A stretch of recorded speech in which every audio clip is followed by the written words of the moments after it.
유방암. 전체 유방암의 80%가 이용이죠. 가임기형에서는 40에서 60%, 절반이 발생하는 아주 흔한. 그렇지만 중요한 것은 충분히 예방하고 또 질환과 헤어질 결심을 할 수 있습니다. 안녕하세요. 만성질환과 여성질환을 뿌리째 뽑는 뿌리의사 닥터루트 안창원입니다. 해드릴 이야기는 여성 호르몬인 에스트로겐의 영향을 받는 모든 질환에 대해서 말씀드릴 거예요. 자궁내막암, 자궁내막증, 난소암, 유방암, 간내, 담즙 정체, 갑상선 기능 저하증 등 공통적으로 적용되는 이야기가 되겠습니다. 저희 병원에서 많은 분들이 자궁내막, 난소, 유방검사, 갑상선을 함께 받는 이유가 바로 여기에 있습니다. 여성질환의 뿌리를 뽑기 위해서는 여성 호르몬인 에스트로겐과 프로게스테론이 어디서 나오는지를 반드시 알아야 합니다. 에스트로겐은 가임기에서는 난소에서 주로 분비가 되고요. 나이가 점점 들수록 그리고 난소의 기능이 많이 떨어진 경우 갱년기, 극심한 스트레스 받았을 때는 부신에서 분비를 하게 됩니다. 프로게스테론은 주로 난소, 부신, 그리고 임신 중에는 태반에서 분비가 되는데요. 그의 역할은 자궁내막을 두껍게 만들어서 생리 사이클을 조절하고 자궁 수축을 막죠. 그래서 임신을 유지하고 호르몬의 균형을 유지하게 됩니다.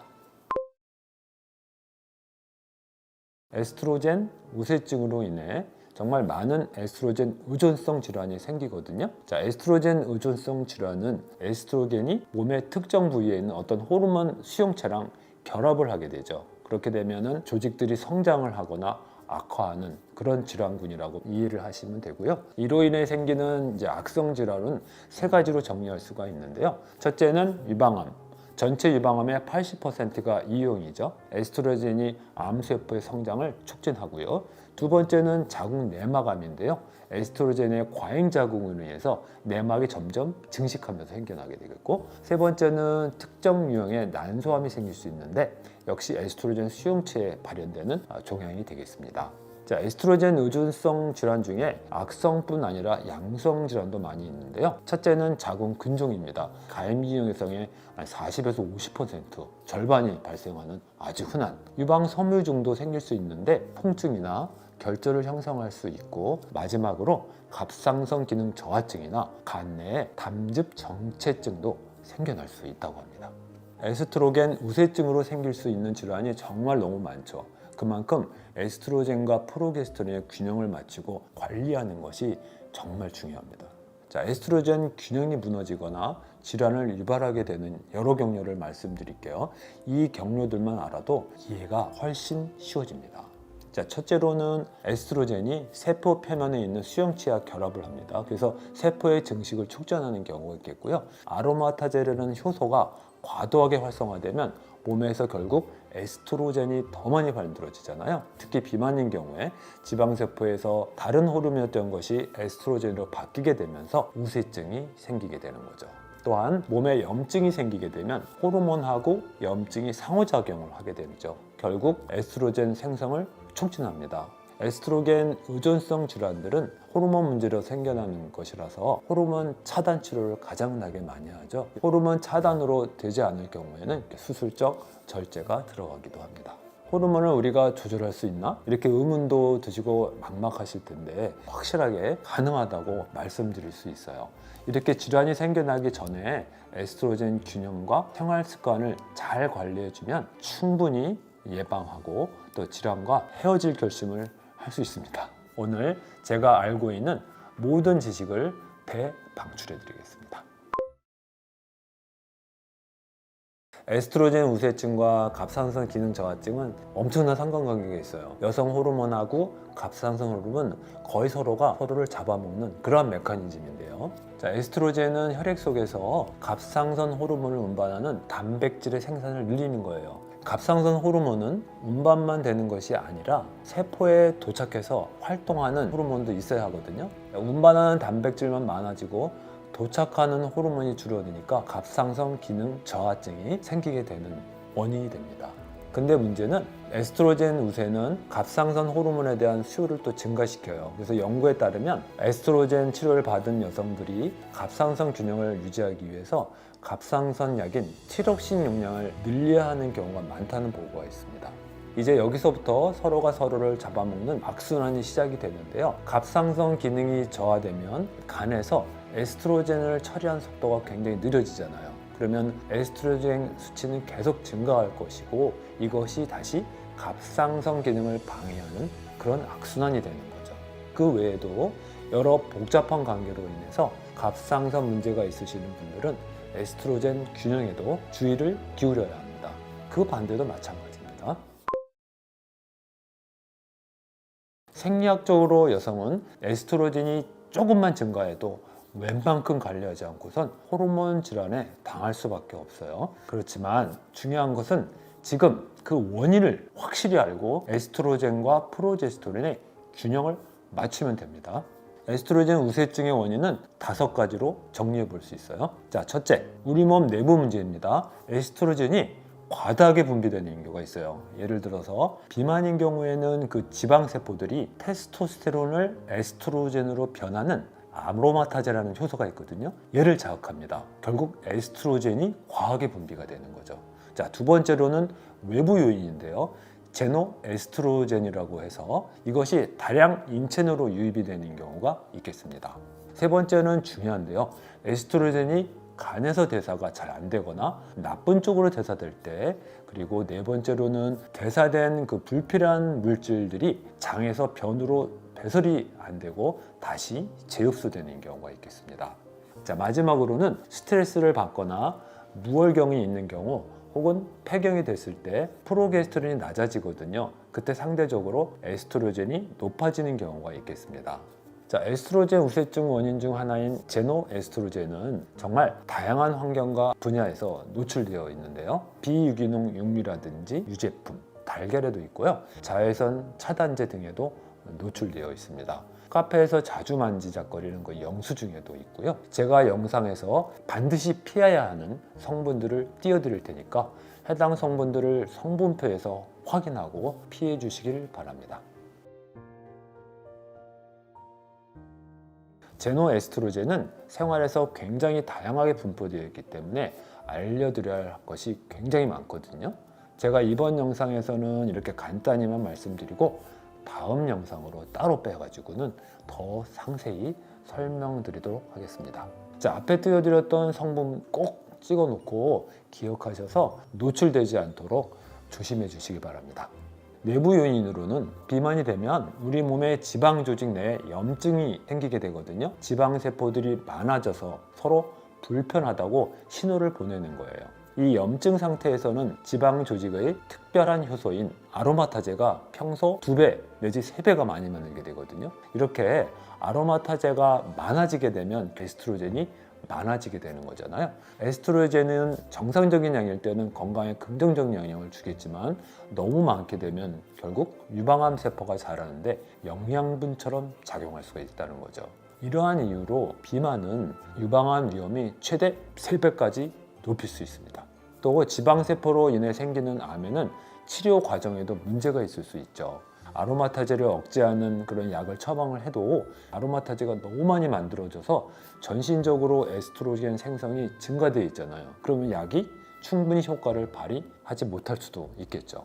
이런 문제들을 해결하기 위해서 새로운 치료법을 개발하고 있기는 해요. 특히 염증 경로나 대사 조절 인자를 더 정확히 표적하는 새로운 접근법이 실험 단계에서 유망한 결과를 보이고 있습니다.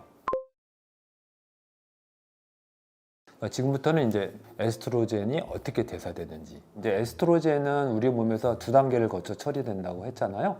첫 번째는 이제 간에서 산화 단계가 이루어지는 거죠. 그래서 우리 몸에 간에 있는 효소들이 에스트로겐을 이제 바꾸는 과정이에요. 그래서 이때 에스트로겐은 3가지 주 형태로 이제 변환될 수 있다고 해요. 그래서 우리가 그걸 2번, 4번, 16번 이 중에서 2번으로 가는 쪽은 우리 몸에 정말 이로운 작용을 하고, 특히 이제 4번은 DNA에 손상을 줄 수 있기 때문에 암의 위험과 연관성이 아주 깊습니다. 간에서 2번째 단계는 이제 결합 단계예요. 그래서 이 단계에서는 변형된 에스트로겐이 다른 물질과 결합을 해서 몸 밖으로 배출될 준비를 하는 과정이죠. 여기서 중요한 이야기가 시작이 됐는데, 사실 우리 몸에는 에스트로볼륨이라는 것이 있거든요. 장내 미생물은 에스트로겐이 몸 밖으로 배출될지 아니면 재흡수될지를 결정하는 아주 중요한 역할을 해요. 그래서 장내 환경이 불균형하게 되면 에스트로겐이 다시 몸 안으로 흡수가 되기 때문에 과도하게 쌓일 수 있습니다. 자, 그렇다면 우리의 에스트로겐 대사가 건강한지 정확하게 어떻게 알 수 있을까요? 더치 테스트라는 것이 있습니다. 자, 이 테스트는 건조 소변 검사를 통해서 여성 호르몬, 남성 호르몬, 부신 호르몬, 대사 물질들을 종합적으로 평가해주는 검사입니다. 더치 테스트의 장점은 혈액이나 타액 검사와 달리 아침에 일어났을 때와 자기 전의 소변 샘플들을 모아서 검사하기 때문에 호르몬의 일일 변화를 관찰할 수 있습니다. 이 검사를 통해서 에스트로겐 대사물질, 즉 2번으로 가는지 4번으로 가는지 또한 16번으로 가는지를 정확하게 알 수 있고 어느 쪽이 더 많아 가는지도 파악할 수가 있다는 거고요. 프로게스테론 수치 그리고 코티졸 패턴까지 확인할 수 있기 때문에 전반적인 호르몬 균형 상태를 가장 잘 파악할 수 있습니다. 이 논문도 이제 굉장히 중요한데요. 여기서도 결국은 에스트로겐의 그 대사는 장에 있는 미생물이 결정한다. 그렇게만 이해하시면 되겠습니다. 오늘은 이제 이렇게 여성 질환이 이제 생기는 것에 많은 부분을 차지하는 에스트로겐 우세증과 다양한 원인들을 알아봤는데요. 자, 총 정리해 드리겠습니다. 제노에스트로겐은 정말 다양한 환경에 분포되어 있어서 의식적으로 피해야 돼요. 제가 앞에 보여드린 성분표 정말 잘 보시고 최대한 피하셔야 됩니다. 자, 비만이 되는 경우에도 말씀드린 것처럼 지방세포랑 염증으로 인해서 에스트로겐 우세증이 생길 수 있잖아요. 반드시 적절한 운동과 식단을 통해서 몸을 관리해 주셔야 됩니다. 스트레스를 풀 수 있도록 충분히 쉬어주시고 무월경과 폐경의 경우 병원을 방문해서 상담을 반드시 받으셔야 합니다. 만약 에스트로겐과 프로게스테론 불균형 증상으로 고생하고 계시다면 오늘 제가 말씀드린 내용을 바탕으로 해서 생활 습관을 조금씩 개선해 보시길 권해드립니다. 그리고 필요하다면 전문가랑 상담해서 더치 테스트라든지 장내 미생물 검사 같은 것을 반드시 검사를 통해서 해결하는 것이 좋은 방법인 것입니다. 오늘 영상이 많은 도움이 되셨기를 바라고요. 사실 이 영상들은 선생님들도 많이 보시거든요. 진료에 많이 도움이 되셨기를 바라요. 저는 여성질환과 만성질환이 뿌리채 뽑히는 그날까지 유용한 정보 엄청나게 올려드릴 겁니다. 좋아요, 구독 부탁드리고요. 지금까지 만성질환과 여성질환을 뿌리채 뽑아드린 뿌리의사 닥터루트 안창훈이었습니다. 감사합니다. 지금까지 에스트로겐 대사에 대해서 말씀드렸는데 에스트로겐 대사를 건강하게 유지하는 영양제, 영양소 추천드립니다. 제가 이제 항상 강조드리는 것은 이제 뿌리채 뽑는 거잖아요. 그래서 단순히 증상만 잡고 해결하는 것이 아니고 원인 자체를 해결하고 건강하게 만드는 것이 중요합니다. 말씀드린 것들은 반드시 적어두시고 꼭 챙겨서 섭취하시기를 바랍니다. 첫 번째는 DIM, I3C라고 이게 두 가지 제품이 따로따로 나오는데 많은 환자들이 인돌3 카비놀을 먹어야 돼요, DIM을 먹어야 돼요 말씀하는데 사실 인돌3 카비놀은 섭취하게 되면 위에서 위산에 의해서 대사가 돼서 DIM으로 바뀌거든요. 따라서 장이 안 좋고 위가 안 좋은 사람들은 인돌3 카비놀은 의미가 별로 없고요. DIM을 드셔야 돼요. 그리고 이 두 가지 영양소는 십자화과 채소, 즉 브로콜리라든지 양배추, 콜리플라워 등에 풍부하게 들어있어요. 그래서 이들은 에스트로겐이 간에서 대사되는 2단계 중에서 두 번째 길로 대사되도록 도와주기 때문에 더 안전하게 처리될 수 있게 한다고 알려져 있습니다. 자, 칼슘 디글루카레이트는 베타글루큐론이다제를 효소를 억제를 하기 때문에 에스트로겐이 재흡수되는 것을 막아주겠죠. 쉽게 말해서 쓰레기가 다시 풀어지지 않도록 봉투를 단단히 묶어주는 그런 역할을 한다고 이해하시면 되겠습니다. 자, 오메가3가 있는데요. 제가 정말 많이 강조드리는데, 먼저 오메가3는 오메가6 지방산과 균형을 이루어야 하잖아요. 그래서 저희 식탁에는 근데 오메가3가 상당히 부족해요. 그래서 오메가6는 가공식품 중에 많고, 오메가3는 해양생물들이 많잖아요. 그래서 오메가6, 오메가3가 이렇게 불균형하게 되면, 염증이 생기게 되면 이게 에스트로겐 대사에도 큰 문제를 일으키게 되는 거죠. 그래서 오메가3는 또 효소 경로에서 오메가6와 경쟁해서 염증을 줄여주는 것뿐만 아니라 에스트로겐이 중요한 그 2번으로 갈 수 있게 도와줍니다. 또한 오메가3는 장내 미생물의 다양성을 개선해서 에스트로겐 수용체의 민감도를 조절해서 호르몬 균형을 돕고 C 반응성 단백질 같은 염증 지표도 떨어뜨립니다. 따라서 전반적인 호르몬 균형에 큰 도움을 줍니다.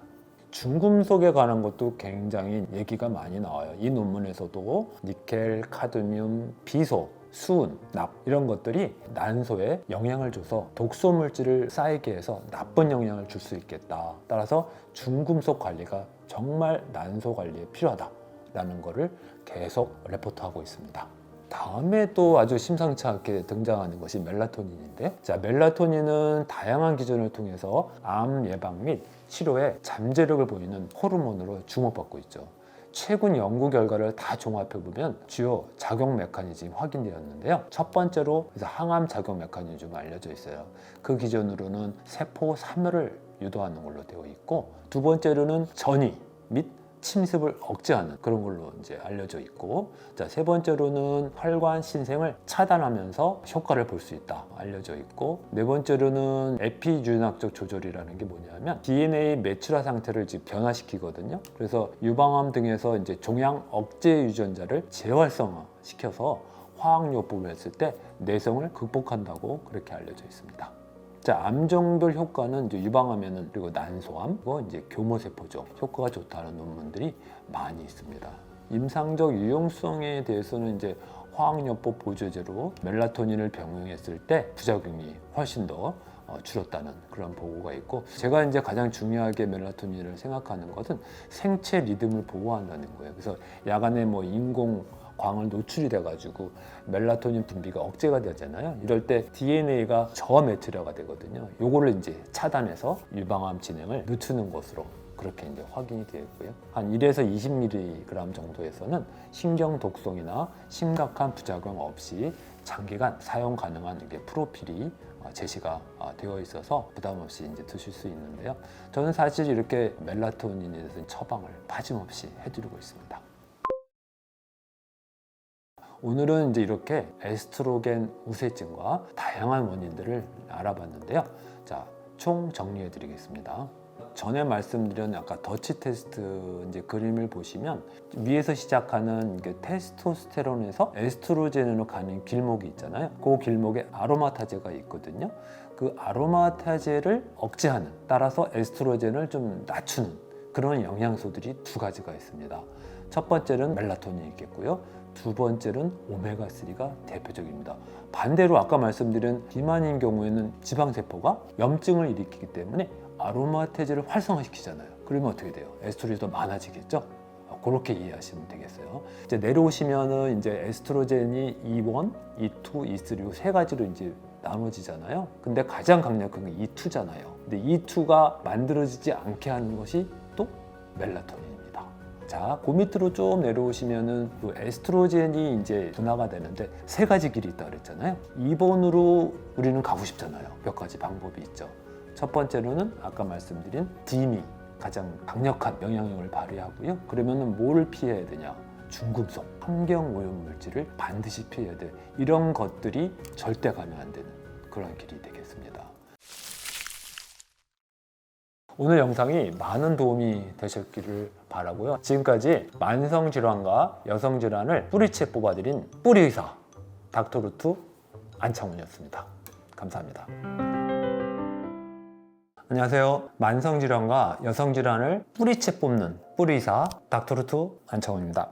자, 여러분이 아무 생각 없이 매일 사용하는 제품들이 자궁근종, 자궁내막암, 자궁내막증, 난소암, 유방암, 심지어 갑상선 기능 저하증까지 유발할 수 있다면 믿으시겠습니까?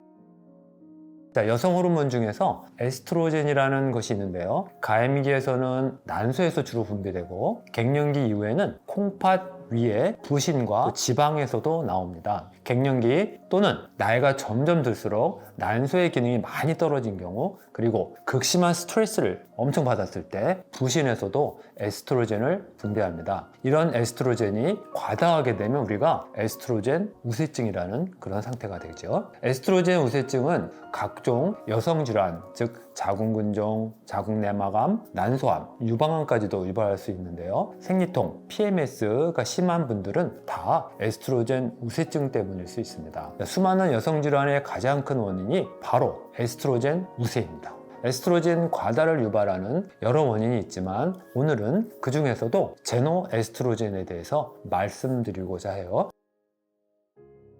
제노에스트로겐은 쉽게 말해서 에스트로겐 인척하는 유사체인데, 이게 들어오면 에스트로겐 우세증을 만들 수 있는 것이라고 생각하시면 됩니다. 자, 오늘 영상을 끝까지 시청하시면 제노에스트로겐이 어디에 숨어 있는지, 그리고 어떻게 이것을 피할 수 있는지 정확하게 알게 되실 거예요. 제노에스트로겐 뿌리채 뽑아드리겠습니다. 제노에스트로겐은 생물학적 시스템에서 에스트로겐 활성을 모방하는 합성 또는 자연 발생 화합물입니다. 쉽게 말해서 우리 몸에 들어와서 마치 에스트로겐처럼 행동하는 물질인데요. 이 제노에스트로겐은 우리 몸의 에스트로겐 수용체에 결합을 해서 질환을 악화시킬 수가 있습니다. 제노에스트로겐이 우리 몸에 왜 이렇게 위험한지 더 자세히 알아볼까요? 제노에스트로겐이 만들어내는 에스트로겐 우세증이 여성 건강에 미치는 영향은 단순히 일시적인 것이 아니고 장기적이고 복합적입니다. 우선 제노에스트로겐은 우리 몸의 호르몬 수용체에 결합을 해서 내분비계를 교란시킵니다. 따라서 정상적인 호르몬 신호 체계를 방해하는 거예요. 우리 몸의 내분비계는 아주 정교하게 균형을 맞추고 있는데 제노에스트로겐이 이 균형을 깨트리는 거죠. 자, 둘째, 제노에스트로겐은 우리 몸에 쉽게 분해가 되지 않아요. 체내에 오랫동안 남아있어서 지속적인 나쁜 영향을 미칩니다. 이 물질은 주로 지방 조직에 축적이 되고 여성의 경우 지방 비율이 높기 때문에 그 영향이 더 클 수밖에 없죠. 자, 셋째, 제노에스트로겐은 당뇨병이나 비만과 같은 대사 질환의 위험을 또 높일 수 있어요. 에스트로겐 자체가 지방 대사와 포도당 대사에 중요한 역할을 하는데 제노에스트로겐이 이 과정을 방해하니까 인슐린 저항성이 생기거나 체중 증가가 일어날 수밖에 없죠. 자, 마지막으로 걱정되는 점은 이러한 제노에스트로겐의 복합적인 효과입니다. 우리는 정말 일상에서 수십 가지의 다양한 제노에스트로겐에 동시에 노출되는데요. 각각의 화학물질은 단독으로는 적은 양일지 모르지만 이들이 복합적으로 작용할 때 칵테일 효과를 일으켜 더 큰 문제를 일으킬 수 있다는 우려가 있습니다. 정말 무서운 것은 이 제노에스트로겐이 우리가 매일 무심코 접하는 일상 속에 깊숙이 숨어 있다는 거예요. 아침에 일어나서 저녁에 잠들 때까지 우리는 인식하지 못한 채로 수십 가지의 제노에스트로겐에 노출되고 있습니다. 저는 의사로서 이 사실이 정말 걱정이 되죠. 특히 제 아내와 딸에게는 이 내용을 정말 반복해서 강조하고 조심하라고 하고 있어요. 그만큼 중요한 문제니까요. 많은 분들이 잘 모르시는 일상 속의 제노에스트로겐 출처 바로 알려드리겠습니다. 가장 충격적인 것은 영수증입니다. 바로 여러분이 마트나 편의점에서 받는 그 열 전사 영수증에는 비스페놀 A, BPA가 포함되어 있거든요. 이것은 BPA 노출의 주요 원인 중 하나이고요. 영수증을 받자마자 지갑에 넣거나 손으로 오래 만지는 것만으로도 BPA가 피부를 통해 체내로 흡수될 수 있기 때문이죠. 또한 세탁 세제, 섬유 유연제, 방향제에도 제노에스트로겐이 들어있습니다. 좋은 향기를 위해서 사용하는 이 제품들이 사실 우리 몸의 호르몬 균형을 깨트리고 있을 수도 있습니다. 화장품도 마찬가지죠. 샴푸, 로션, 화장품에 포함된 파라벤과 프탈레이트, 그리고 자외선 차단제와 매니큐어에 포함된 벤조페닌술이나 4메틸 벤질리덴, 카르본 같은 성분들이 모두 제노에스트로겐으로 작용할 수 있습니다. 자외선 차단제를 구매하실 때 성분을 꼭 잘 살펴보아야 하는 이유가 바로 여기에 있습니다. 그리고 여성들이 매일 바르는 화장품과 스킨케어 제품들은 특히 조심해야 되는데요. 비비크림, 파운데이션, 립스틱 등 거의 모든 화장품에 제노에스트로겐 성분이 포함되어 있을 수 있어요. 파라벤과 프탈레트 성분이 들어있는지는 꼭 확인하시길 바라고요. 또 피임약도 제노에스트로겐을 유발할 수 있는데요. 많은 여성분들이 복용하는 경구 피임약과 호르몬 대체요법 같은 호르몬 약물들이 제노에스트로겐의 중요한 출처가 될 수 있습니다. 물론 의학적인 목적으로 처방되지만 이 약물들이 체내 호르몬 균형에 상당한 영향을 미칠 수 있다는 점을 반드시 인지하셔야 합니다. 피임약은 많은 여성들이 장기간 복용해야 하는 만큼 그 영향력도 무시할 수가 없죠. 특히 자궁근종이나 자궁내막증과 같은 질환이 있는 분들은 반드시 의사와 상담하여 적절한 처방을 선택하는 것이 중요합니다. 농업 분야에서도 제노에스트로겐이 많이 발생할 수 있습니다. 농업에서 사용하는 농약, 제초제, 그리고 환경 제노에스트로겐 오염이 최대 90%를 차지할 수 있는 동물 분뇨, 그리고 비유기농 육류, 유제품, 달걀에서 발견되는 가축에 주사된 호르몬 등이 있겠죠. 식품과 수자원 시스템에서도 제노에스트로겐을 찾을 수 있는데요. PCB에 오염된 생선, 가금류, 유제품, 그리고 농약 잔류물이 있는 비유기농 커피, 차, 농산물, 그리고 산업 유출이나 플라스틱 스며들므로 오염된 수원이 대표적입니다. 이러한 화합물은 시간이 지남에 따라 체지방에 축적이 되기 때문에 장기적인 노출이 호르몬 불균형 및 관련 건강 위험에 대한 우려를 초래합니다. 특히 여성의 경우 체지방률이 높기 때문에 제노에스트로겐의 영향을 더 많이 받을 수 있다는 점도 알아두셔야 합니다. 이런 제노에스트로겐에 노출되는 것을 단번에 줄일 수 있는 몇 가지 실천할 수 있는 방법을 바로 알려드리겠습니다. 자, 첫 번째, 가능한 한 유기농 식품을 선택하시고요. 자, 유기농 식품은 농약, 그리고 화학비료, 그리고 성장 호르몬의 사용이 제한되어 있어 제노에스트로겐 노출을 크게 줄일 수 있습니다. 자, 두 번째로는 플라스틱 대신에 유리라든지 스테인리스 스틸 용기를 사용하십시오. 특히 음식을 데울 때는 절대 플라스틱 용기를 사용하면 안 됩니다. 열에 의해서 플라스틱에서 더 많은 화학물질이 음식으로 흘러 들어갈 수 있잖아요. 세 번째로는 합성 화학물질이 들어있는 제품 대신에 천연 성분의 제품을 선택하세요. 천연 제품을 찾기 어려우시다면 사용하시는 것들의 성분표를 잘 확인하셔서 파라벤, 프탈레이트 같은 성분이 없는 제품을 선택하시는 게 좋겠습니다. 네 번째로는 영수증은 꼭 필요한 경우가 아니면 받지를 마시고 받더라도 지갑에 넣지 말고 따로 보관하세요. 그리고 영수증을 만진 후에는 손을 꼭 씻어야 합니다. 자, 다섯 번째로는 집안의 먼지를 자주 청소해 주셔야 합니다. 먼지에도 우리가 생각보다 더 많은 제노에스트로겐 물질이 축적될 수 있으니까요. 자, 여섯 번째로는 물은 필터링된 물을 마시는 것이 좋습니다. 간혹 급하게 수돗물 드시는 분들이 있는데 수돗물에는 다양한 오염물질이 포함될 수 있으니까 꼭 주의하시기를 바랍니다. 일곱 번째로는 세탁세제와 청소용품도 가능한 한 천연 성분으로 만들어진 제품을 선택하시는 것이 안심이 되실 거예요. 마지막으로 간 건강을 이제 챙기는 것도 중요하잖아요. 그래서 간은 에스트로겐을 포함한 다양한 호르몬을 대사하는 정말 중요한 기관이니까요. 충분한 운동과 건강한 식습관으로 간 기능을 잘 관리해 주신 것이 좋습니다.